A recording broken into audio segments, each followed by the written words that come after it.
Hello, my name is Carrie and welcome to my channel. Today I'm going to be looking at my reading goals for 2025. So to start off, I am going to go over my reading journal setup because I have this little journal. I love this shape. I don't see it often, but this shape was literally like the reason why I chose this.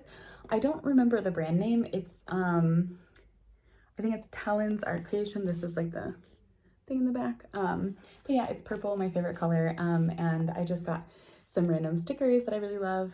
But now into the actual journal itself. So my first page here, ooh, there's a little otter. Can you see? I love otters.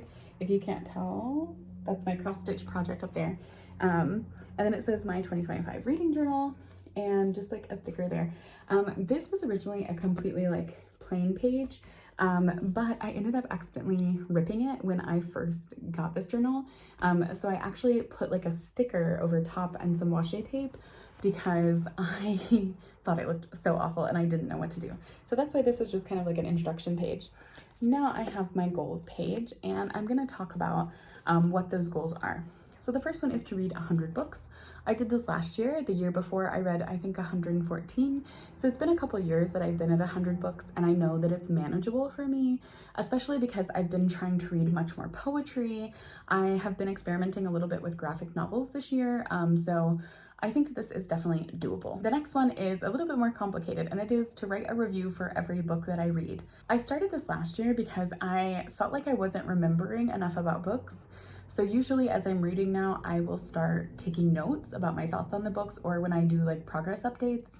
And then I ended up converting those into like an actual full review.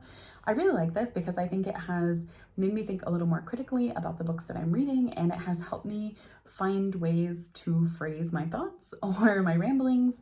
So I want to continue doing this because I also think it's definitely helping me improve my memory of certain books that I've read. My next goal is to get my neck alley ratio up to 70%. I started the year around 50%, and I think that it's definitely doable to get up to 70 because last year I started a project in April where I began basically culling through my NetGalley backlist because some of those books were from 2023 and early 2024 when I had first moved overseas, and I had a lot of books that I planned on reading and I fell so behind because I was starting a new job, acclimating to a whole new life.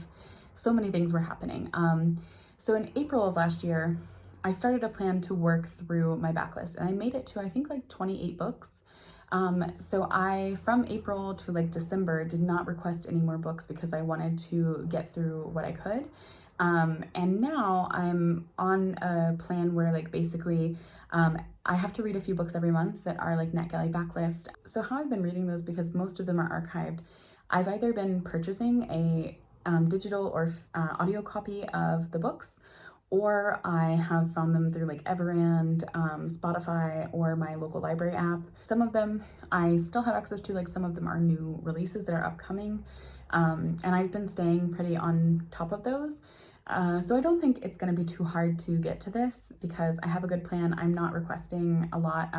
I did a few in December, but most of those were like poetry collections because that was when I was really trying to think about like what kind of books do I want to read in the next year.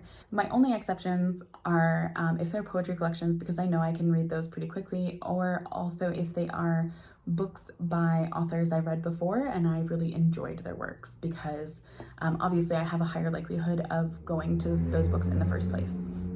Oh, I'm so sorry. There's like a motorcycle on the road. That was so loud. And I think the window behind me is open, so apologies. The next few are about challenges. So the first one is to complete in the Around the World challenge. This was created by Pretty X Bookish on Instagram. I'll link her down below and I'll insert a picture of the countries that need to be read from. This is just read a book from 12 different countries throughout the year. Every year she chooses 12 different ones, and I thought the countries sounded interesting, so I would like to keep up with this through the year. I can tell you, because it's now past January, that I am a little behind.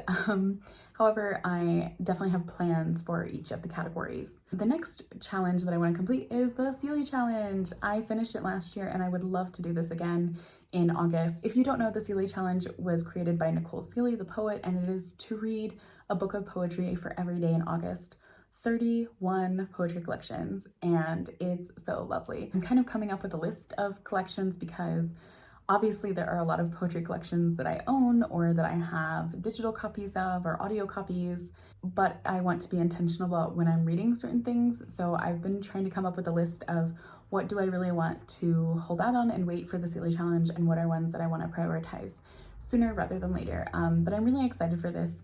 I had a great time last year. I thought it taught me a lot and it exposed me to so many different poets.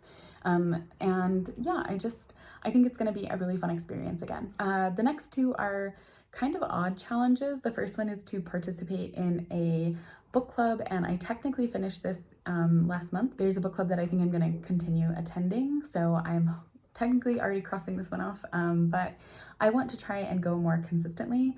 I am trying to hold myself where I go to at least like 3 to 4 meetings through the year, because I think that's a good amount of time to see like a type of investment in being in a book club, because so far I've only been to the first one. So, you know, you're still getting to know people and also learning how to talk about books with certain people, in terms of like learning how to reflect on certain things or consider other perspectives. And that's one of my favorite things about book clubs, is I think that they are a space that really encourages that.